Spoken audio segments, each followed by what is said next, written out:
43절부터 같이 한 목소리를 공부하겠습니다. 이틀이 지남에 예수께서 거기를 떠나 갈릴리로 가시며 친히 증언하시기를 선지자가 고향에서는 높임을 받지 못한다 하시고 갈릴리에 이르심에 갈릴리인들이 그를 영접하니 이는 자기들도 명절에 갔다가 예수께서 명절 중 예루살렘에서 하신 모든 일을 보았음이더라. 예수께서 다시 갈릴리 가나 이르시니 전에 물로 포도주를 만드신 곳이라. 왕의 신하가 있어 그의 아들이 가버나움에서 병이 들었더니 그가 예수께서 이대로부터 갈릴리로 오셨다는 것을 듣고 와서 청하되 내려오셔서 내 아들의 병을 고쳐 주소서 하니 그가 거의 죽게 되었습니다. 예수께서 이르시되 너희는 표적과 기사를 보지 못하면 도무지 믿지 아니하리라. 신하가 이르되 주여 내 아이가 죽기 전에 내려오소서. 예수께서 이르시되 가라 내 아들이 살아있다 하시니 그 사람이 예수께서 하신 말씀을 믿고 가더니 내려가는 길에서 그 종들이 오다가 만나서 아이가 살아있다 하거늘 그 낫기 시작할 때를 물은즉 어제 7시에 열기가 떨어졌나이다 하는지라. 그의 아버지가 예수께서 내 아들이 살아있다 말씀하신 그때인 줄 알고 자기와 그 온 집안이 다 믿으니라. 이것은 예수께서 유대에서 갈릴리로 오신 후에 행하신 두 번째 표적이니라. 아멘. 할렐루야.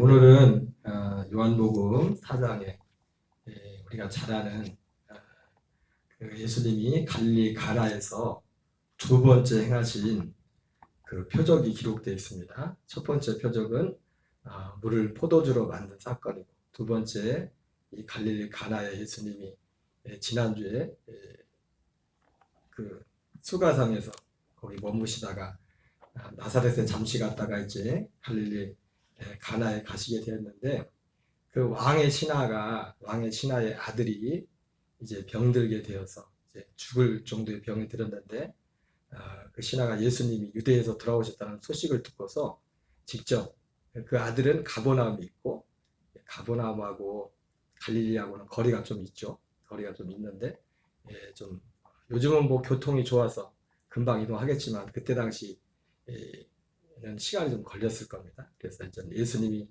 돌아오셨다는 소식을 듣고서 갈릴리 가나에 와서 그 사정 얘기를 예수님께 말씀을 하십니다.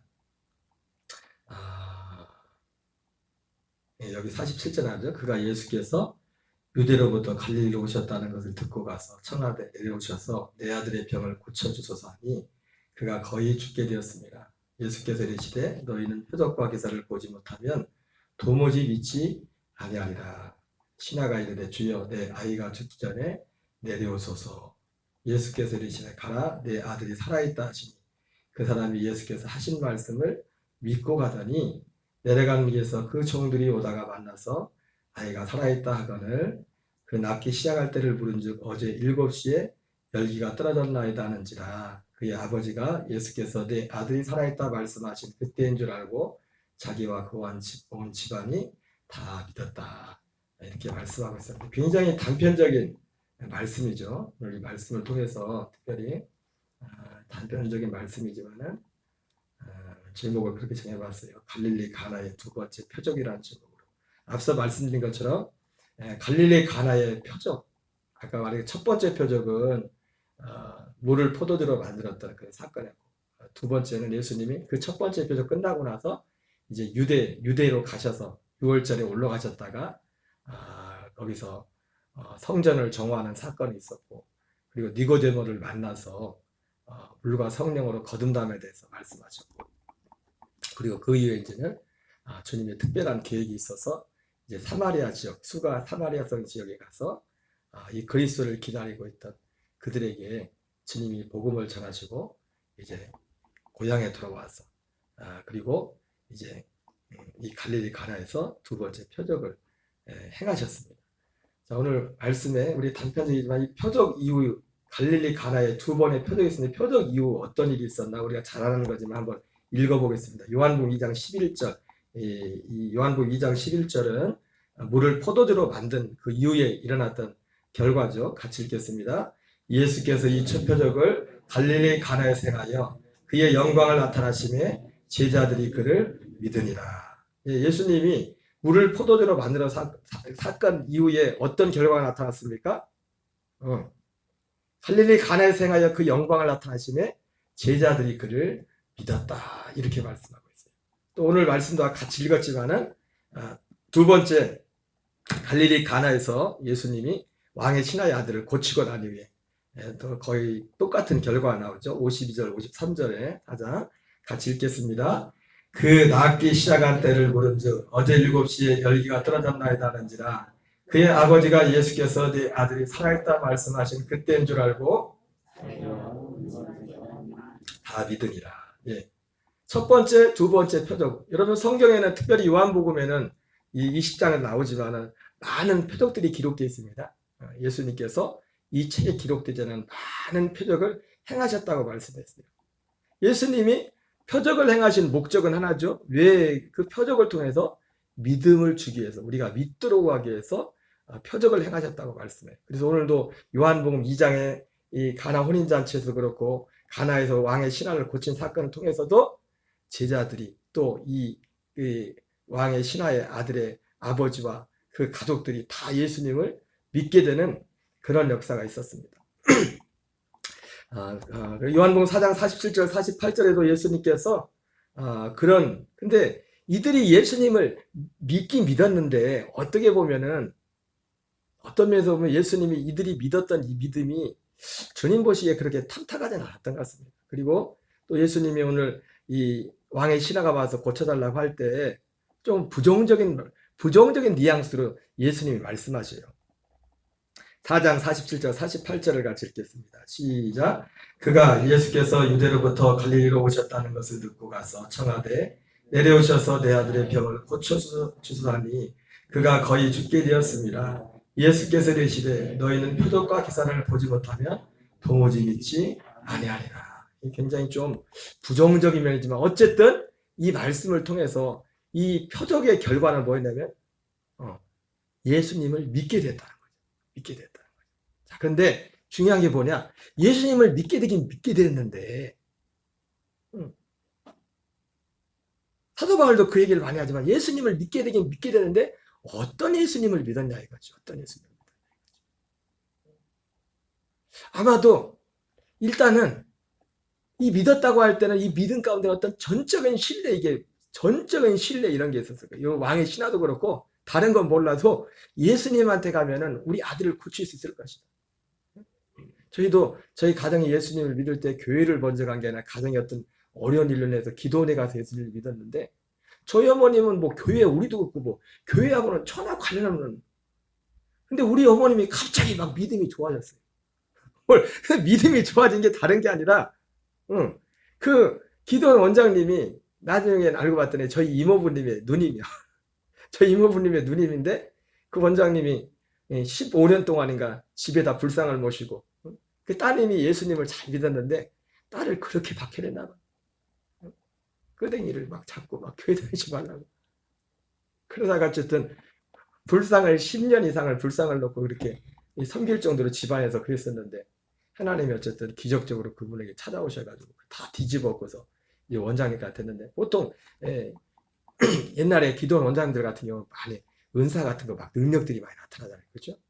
저희 어머님이 교회는 생년 다녀본지도 못하고 어쨌든 거기 가서 어쨌든 우리 가정의 문제도 해결됐지만 저 만나면 항상 하는 말씀. 그때 입버릇 좀 했던 말씀이 있어요. 원장님은 다른 목사님들하고 다르다. 원장님은 그게 뭔 말이에요? 능력을 행하니까 전적인 신뢰를 하는 거죠. 저분은 어떤 하나님하고 뭔가 가까운 게 있고 그렇다 이거예요. 모르겠어요. 오늘 제자들도 그렇고 오늘 이 표적을 통해서 결과는 뭐였어요? 예수님을 믿었다고 했어요. 제자들이 그를 믿으니라. 그리고 오늘 이 앞에서도 자기와 그 온 집안이 다 믿으니라. 이렇게 말했단 말이에요. 그런데 그 믿음이 뭘 믿었냐 이거죠. 뭘 믿었냐 이거죠. 여러분 예수님이 요한복음 2장 뒤에도 보겠지만 예수님이 표적을 행하신 데에는 분명한 목적이 있다고 했어요. 분명한 목적. 그 표적을 통해서 우리에게 주고자 하는 믿음이 있었어요. 믿음이. 그런데 성경을 보면은 적어도 이런 표적을 통해서 예수님이 원하시는 그 믿음을 가진 사람들은 적어도 오순절 이제 예수님이 부활하시고 승천하시고 오순절 오기 전까지 적어도 제자들까지도 이 믿음을 갖지는 못했어요. 물론 뒤에 보면 알겠지만 입술로는 어떻게 그런 믿음의 고백을 하긴 합니다. 자, 중요한 건 뭐냐면 이들이 예수님을 믿었는데 예수님을 누구라고 믿었냐 이거죠. 누구라고 믿었냐 이거죠. 누구라고 믿었냐고 여기 성경에는 안 나와요. 그런데 성경에 보니까 예수님이 마태복음 16장 13절 14절에 가이사랴 빌립보 가이사랴 지방에서 제자들이 물어봅니다. 사람들이 인자를 누구라고 하느냐. 누구라 하느냐. 여기에는 제자들도 아마 포함이 될 수 있을 것이고 지금까지 어떻게 보면 지금 갈릴리 가나에서 그 표적을 본 사람들 그리고 지금 두 번째 표적 왕의 신하를 고친 그 이 표적을 본 사람들 이 모든 사람들 수많은 예수님이 지금 마태복음 16장은 사실은 어디예요? 예수님이 이제 마태복음 16장은 빌립보 가이사랴 지역은 이제 예수님이 십자가를 지시기 이제 1년도 안 남은 시기예요. 몇 달 남은 그 시기에 물어본 거예요. 그러니까 그 이전에 한 3달, 3년은 안 되지만 기간 동안에 많은 예수님이 표적을 행하셨잖아요. 그리고 그 표적을 보면서 사람들이 예수님을 믿었을 겁니다. 예수님을 믿는다고 했을 거예요.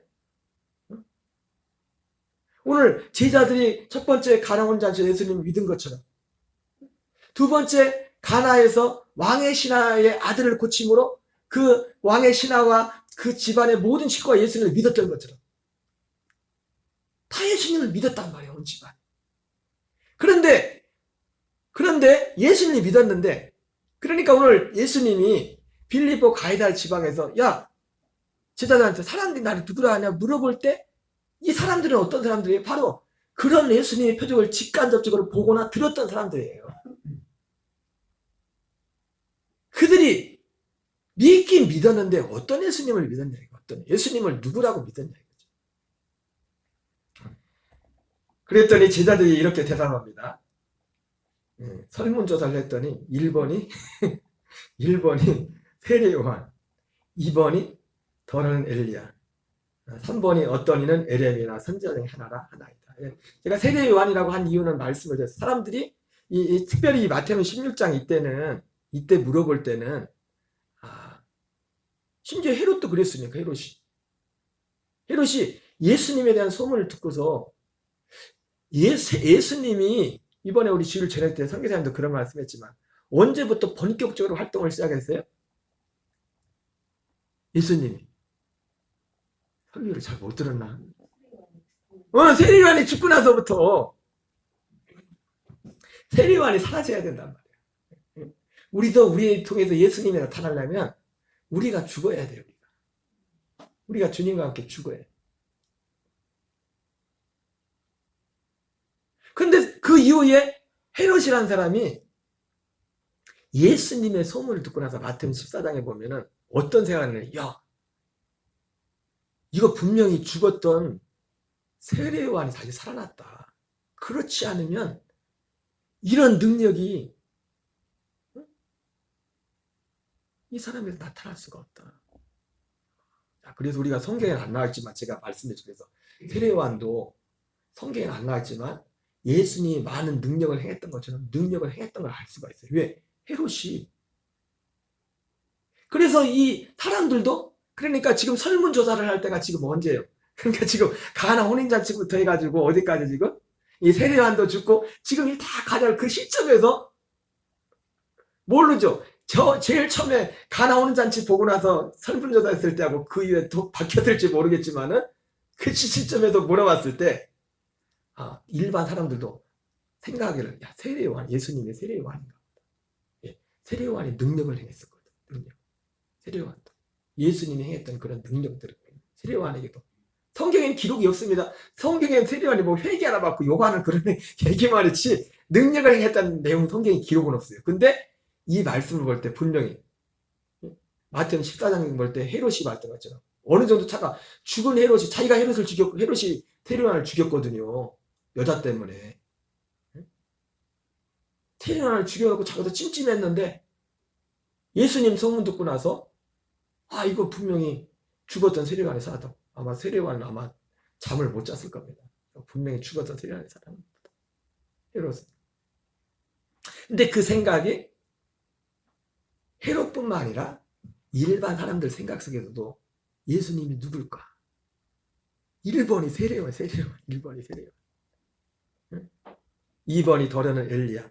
어떤 이는 느헤미야나 선지자 중 하나이다. 자, 중요한 게 뭐냐면 오늘날도 이런 일이 예수님의 어떤 기적을 어떤 표적을 보고 나서도 참 아이러니하게도 예수님이 왜 예수님을 믿는다고 하는데 제자들도 예수님을 믿었고 사실은 제자들도 갈릴리 가나 온 데서 예수님을 믿었다고 하지만 예수님이 누군지를 정확히 믿진 않았어요. 심지어 제자들이 예수님을 진짜 믿게 된 건 언제 믿었어요? 부활하고 난 후에야 진짜 믿게 됐어요. 부활하신 주님을 만나고 나서 예수님이 어떤 분이라는 것을 부활하고 난 후에야 예수님을 믿었다고요. 실제로. 그러나 저는 어쨌든 요한복음 6장에서도 보니까 6장 14절 15절에 예수님이 표적 중에 가장 큰 표적 중에 하나가 뭐였냐면 오병이었죠. 그죠? 오병이어의 표적 외에는 사람들이 예수님을 이렇게 생각했습니다. 14절 15절을 읽겠습니다. 시작. 그 사람들이 예수께서 행하신 이 표적을 보고 말하되 이는 참으로 세상에 오실 그 선지자라 하더라.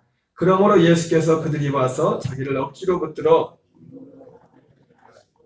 다시 혼자 산으로 떠나 가시니라. 예수님을 사람들이 누구로 믿었냐면 세상에 오실 그 선지자라. 그 선지자가 누구죠? 모세와 같은 신명기 18장에 예언됐던 나와 같은 선지자를 익힐 것이 너희는 그의 말을 들으라. 근데 이 사람들이 또 생각했던 예수님에 대한 그 선지자는 어떻게 해요? 모세와 같은 선지자인데 어떤 선지자? 모세가 이스라엘 백성들을 애굽에서 이끌어내 가지고 광야에서 40년 동안 배고프지 않게 해주고 40년 동안 신발이 닳지 않게 해주시고 이 능력으로 일으켰던 그 모세를 생각하는 거예요. 그 모세. 그러나 주님이 원하시는 대답은 이게 안 했어요. 그래서 예수님이 제자들이 물어보죠. 야, 그러면 너희는 나를 누구라 하느냐? 그렇게 물어봐요. 16절 17절 같이 읽겠습니다. 시작. 시몬 베드로가 대답하여 이르되 주는 그리스도시요 살아계신 하나님의 아들이십니다. 예수께서 대답하여 이르시되 바요나 시몬아 네가 복이 있도다. 이를 내게 알게 하는 혈육이 아니요 하늘에 계신데 아버지시니라. 어쨌든 베드로가 이 고백을 하니까 주님이 믿기를 원하는 주님이 표적을 보여줬거든요. 많은 표적을 보여줬는데 이 표적을 통해서 우리가 그분을 믿기를 원해서 표적을 보여준 거죠. 그죠?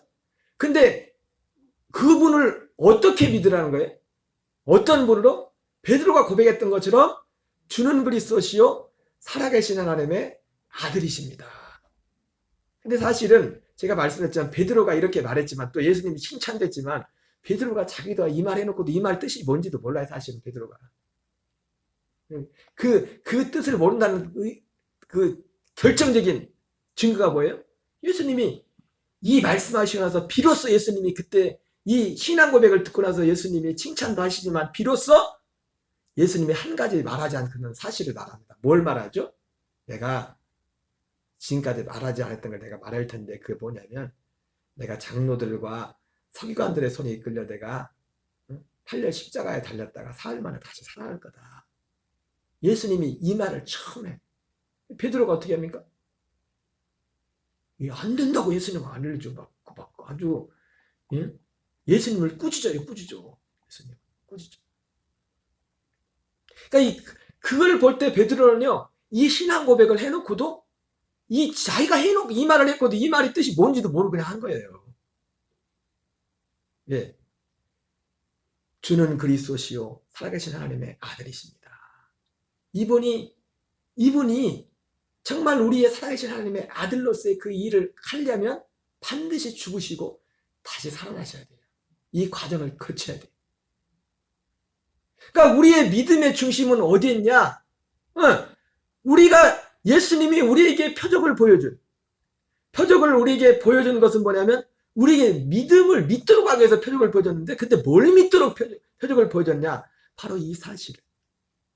주는 그리스도시요 살아계신 하나님의 아들이시니다. 예수님이 바요나 시몬아 내가 복이 있다. 이를 내게 하긴 혈육이 아니요 하늘에 계신 내 아버지시라. 내가 이 반석 위에 내 교회를 세우리니 음부의 권세가 이기지 못하리라.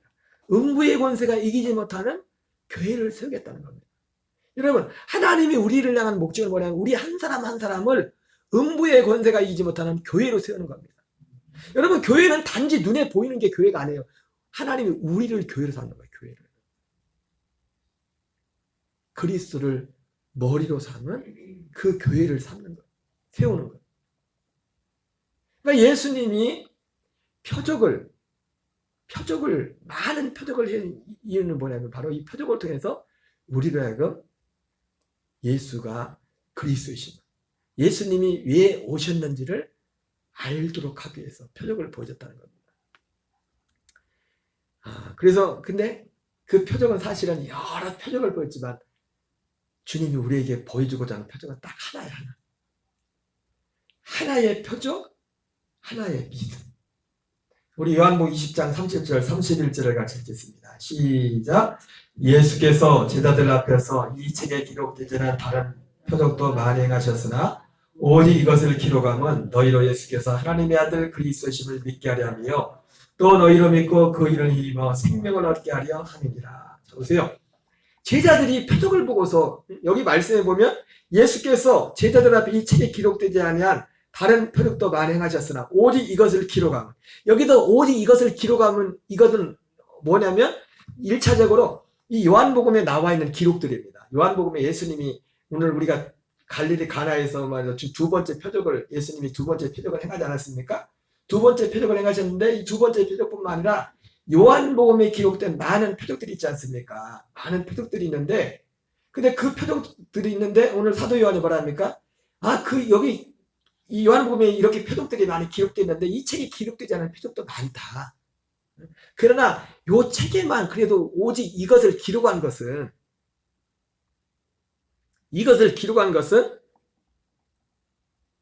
그리고 예수님이 한마디로 예수님이 표적을 행하신 이유는 그 표적을 통해서 예수님을 믿도록 하게 했잖아요. 믿도록. 근데 어떤 예수님을 믿는 거예요? 너희로 예수께서 하나님의 아들 그리스도이심을 믿게 하려 하며. 아까 말했죠. 예수께서 하나님의 아들 그리스도이심을 믿게 하려 하며 또 너희로 믿고 그 이름을 입어 생명을 얻게 하려 함이라. 바로 우리에게 주고자 하는 그 믿음은 뭐냐면 예수께서 하나님의 아들 그리스도이심을 믿어 생명을 얻도록 하는 거예요. 생명. 주님이 뭘 얻도록 하기 위함이라고요? 생명. 생명을 얻는다는 게 우리 이제 교인들 그 의미가 뭔지 알지만 생명을 얻는다는 게 어떤 의미예요? 생명을 얻는다는 게 우리가 가끔 그런 뭐 드라마나 실제 사건에도 그런 일들이 있지만은 어떤 사람이 중한 병에 걸리거나 아니면 막 큰 사고를 당해서 이제 거기 죽을 뻔했어. 죽을 뻔하다가 누군가의 도움을 받아가지고 막 다시 살아났어. 그럼 뭐라고 해요? 내가 새 생명을 얻었다 그러죠. 새 생명을 얻었다. 그런 표현을 하죠. 그죠? 자, 그럼 예수님이 생명을 얻게 하려 함이라 이 말은 어떤 의미일까요? 그거하고 비슷한 걸까요? 죽을 뻔합니다. 이 생명을 얻는다는 건 뭔 의미예요? 뭔 의미? 하나님의 아들의 생명을 갖게 된다는 거예요. 하나님과 똑같은 생명. 그리스도 안에 있었던 그 생명을 우리가 가지게 된다는 거예요. 그러니까 예수님이 표적을 행하신 목적은 거예요. 자, 그런데 여기 나온 것처럼 오직 이것을 기록하고 아까 말씀드린 것처럼 이 오직 이것을 기록한 이것은 뭐냐면 요한복음에 기록된 예수님이 요한복음 말고도 요한복음에 기록된 것 말고도 많은 표적들을 행하셨는데 이 요한복음에 기록된 것만 말하는 겁니다. 이것은 오직 이것을 일 때 이것은 뭐냐면 요한복음에 기록된 표적들을 말하는 겁니다. 요한복음에만 기록된, 다른 기록되지 않은 것도 많이 있는데 요한복음에만 기록된 그것, 이것을 기록한 것은 그걸 말하는 거예요. 1차적으로. 근데 모든 이제 우리가 다른 번역을 봐도 이제 그렇게 됐는데, 그럼에도 불구하고 사실 이런 표적들만 가지고는, 의미상으로는 사실 그렇거든요. 의미상으로는 이런 많은 표적을 보고서 예수께서 하나님의 아들 그리스도시를 믿어 생명을 얻게 하려 함이라고 했는데, 그런데 이 표적만 가지고는 이 생명을 얻을 수가 없어요. 그 믿음을 가질 수도 없고.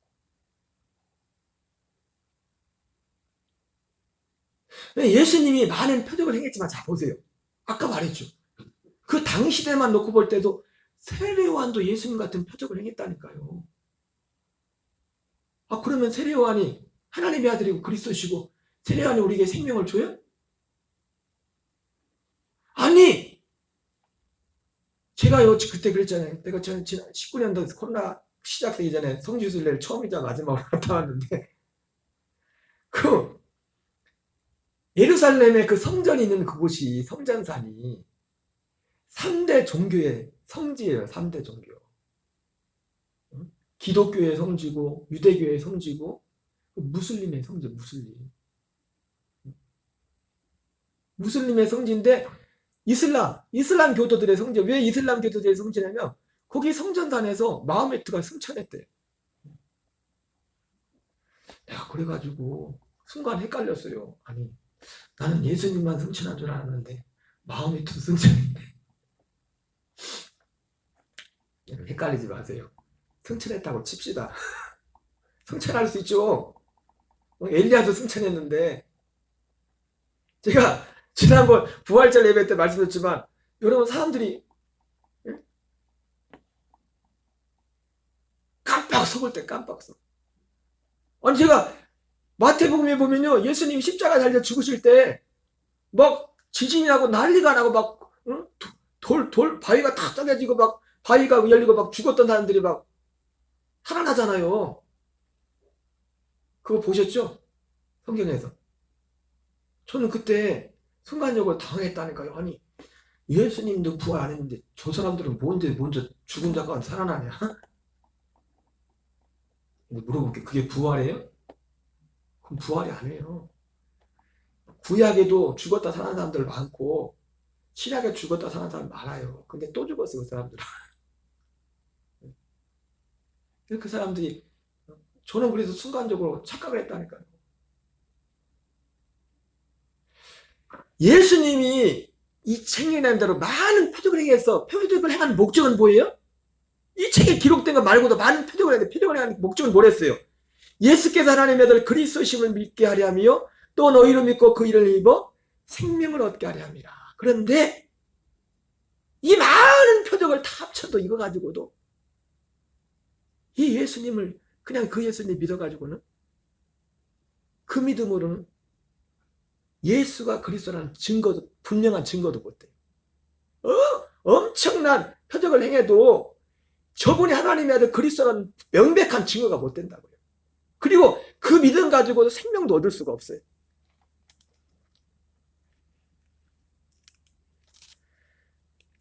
이따 제가 영상도 잠깐 보여줄 텐데, 어떤 자매가 신앙생활을 정말 신실하게 하고 또 나름대로 신앙의 체험도 많던 자매가 대학을 갔는데, 대학에서 우리나라도 유학생들이 많이 오잖아요. 그죠? 미국 유학생들이. 이슬람 유학생들도 많아요. 무슬림들도. 근데 무슬림 유학생을 만났는데, 걔가 얘기하다 보니까 얘가 신앙에 막 흔들리는 거예요. 자기는 오직 예수, 오직 하나님하고 이렇게 왔는데, 얘 얘기 듣다 보니까 얘 할머니가 아주 그 무슬림계에서 아주 신령한 영적인 사람, 그래가지고 막 자기도 나름대로 영적인 체험들이 많은데 자기는 명함도 못 내밀겠다. 그래서 이게 뭐지? 제가 순간적으로 헷갈린 것처럼, 아니 뭐지? 마호메트가 승천을 했네? 여러분, 예수님은 마호메트가 하늘로 올라갔어, 엘리야가 하늘로 올라가고 틀린 거예요. 올라갔을지라도 예수님은 죽은 자 가운데 부활하였어. 그 부활도 뭐예요? 죽지 않은 영원한 그 부활의 몸을 가지고 부활했다. 몸이 다르다, 몸이. 그 몸. 지금까지 예수님 외에 아무도 예수님 같은 부활의 몸을 입은 사람은 아무도 없어요. 에녹이 죽음을 보지 않고 갔을지라도 부활의 몸을 입고 갔게 하리라. 말씀의 요는 뭐냐면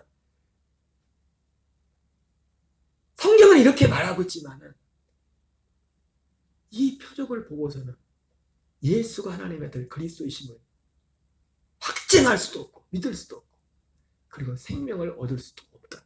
다른 예수를 믿을 수밖에 없다는 거예요.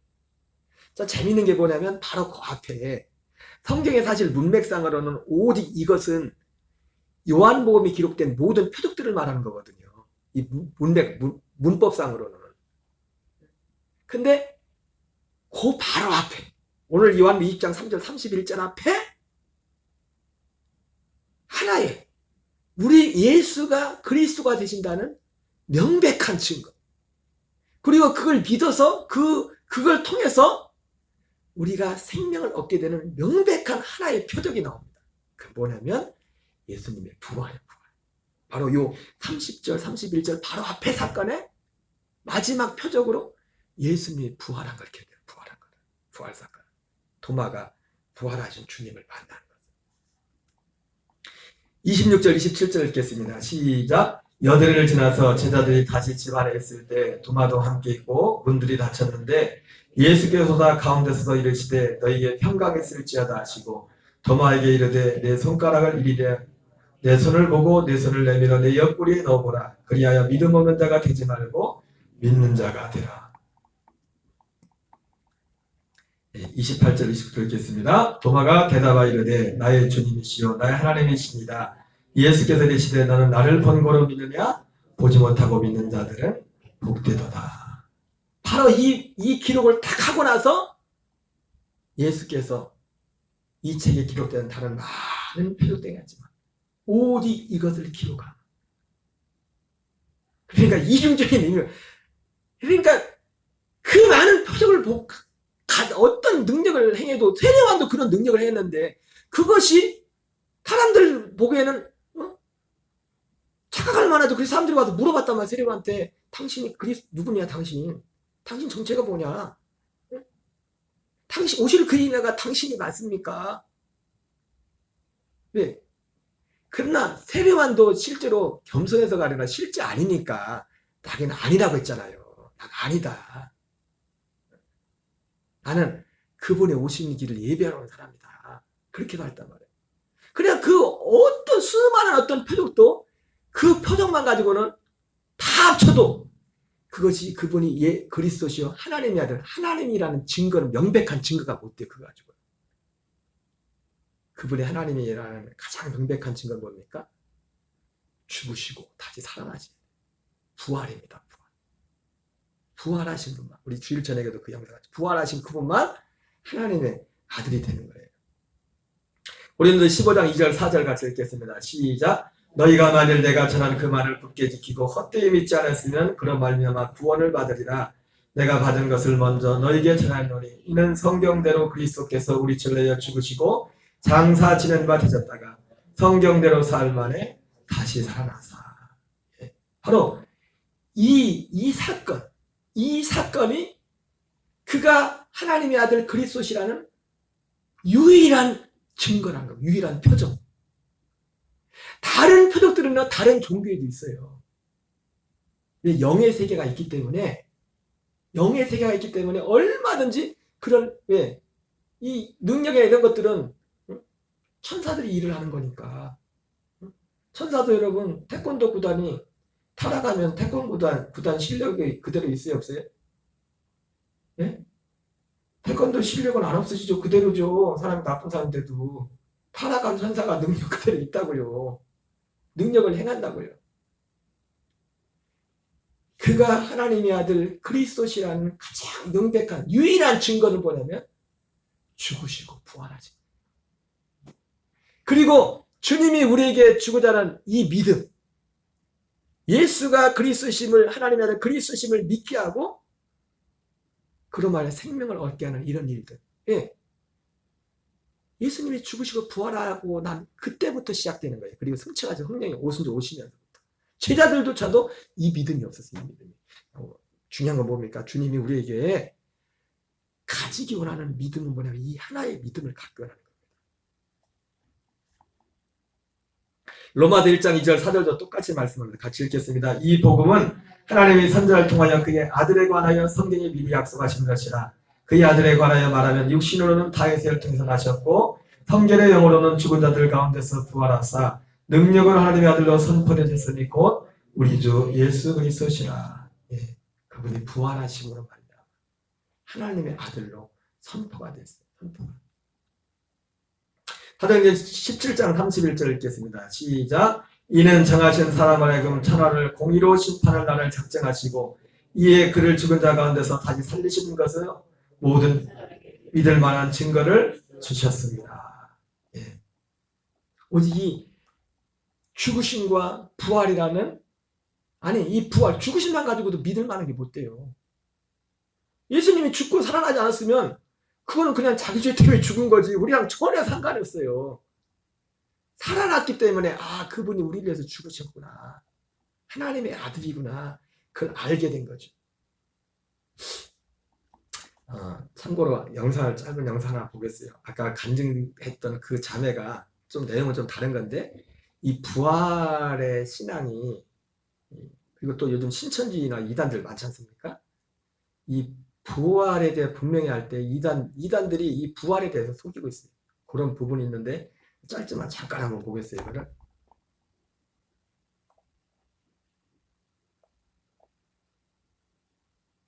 소리가 안 나요.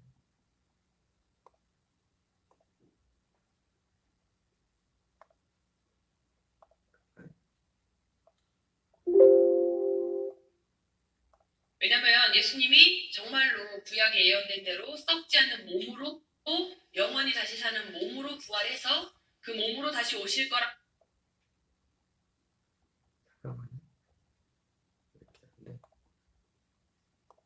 걸 믿는다면 이단의 교주들이 설 자리가 없거든요.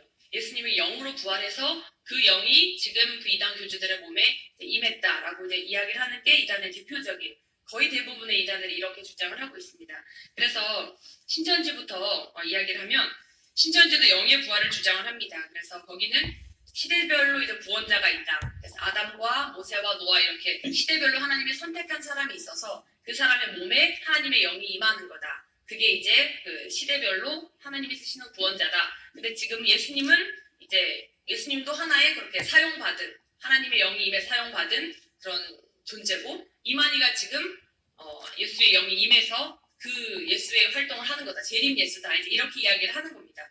두 번째, 통일교도 영의 부활을 주장을 합니다. 그래서 통일교는 이제 1차인 아담도 실패를 했고 제2차로 온 그 예수님도 실패를 했다. 뭘 실패를 했느냐 하면은 참 가정을 이루는데 실패를 했다는 거예요. 그러니까 가정을 이루지 못하고 십자가에 못 박혀서 죽고 끝났다는 겁니다. 그래서 이제 세 번째로 그 제대로 올 그 재림 예수 문선명은 아내와 함께 참 가정을 이루는 참 부모의 모습을 보여서 이상적인 그런 세계를 이루어 나갈 것이다 라고 하는 게 그들의 주장입니다. 그렇기 때문에 예수님은 당연히 또 영의 부활로 문선명에게 임해 있어야 하는 거죠. 그래서 영의 부활을 주장을 합니다.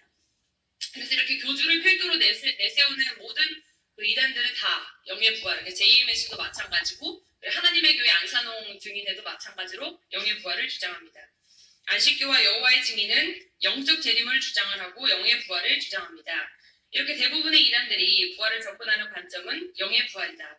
그러니까 정말 어처구니가 없는 이야기인데 중요한 건 정말 많은 젊은이들이 정말 급속도로 신천지와 하나님의 교회에 엄청나게 많이 유입이 되고 있다는 사실이거든요. 근데 왜 정말 너무 어처구니 없는 이야기잖아요. 예수님이 너무 기본적인 이야기인데 예수님이 정말 육체로 부활하셨다. 정말 신령한 몸으로 썩지 않는 몸으로 예언대로 부활하셨다라고 하는 게 이 기독교의 시작인데 이 시작 자체에 대한 게 혼미가 딱 되어 있으니까 정말 영의 부활이라고 하는 말도 안 되는 그 이야기에도 너무 많은 젊은이들이, 너무 많은 청년들이, 수많은 사람들이 이단에 점점 빠져가고 있다는 게 이 시대의 모습이구나, 이런 게 통탄이 나왔습니다. 오직 부활로 이단 예방은 끝난다. 싸움은 어렵게 할 필요가 없다. 쉽게 치고 나갈 수 있는 것이다. 정말 이 부활에 대한 정확한 믿음, 이걸 우리가 갖는 게 중요하다는 그런 생각이 들었습니다. 네, 오직 요나의 표적밖에 없습니다.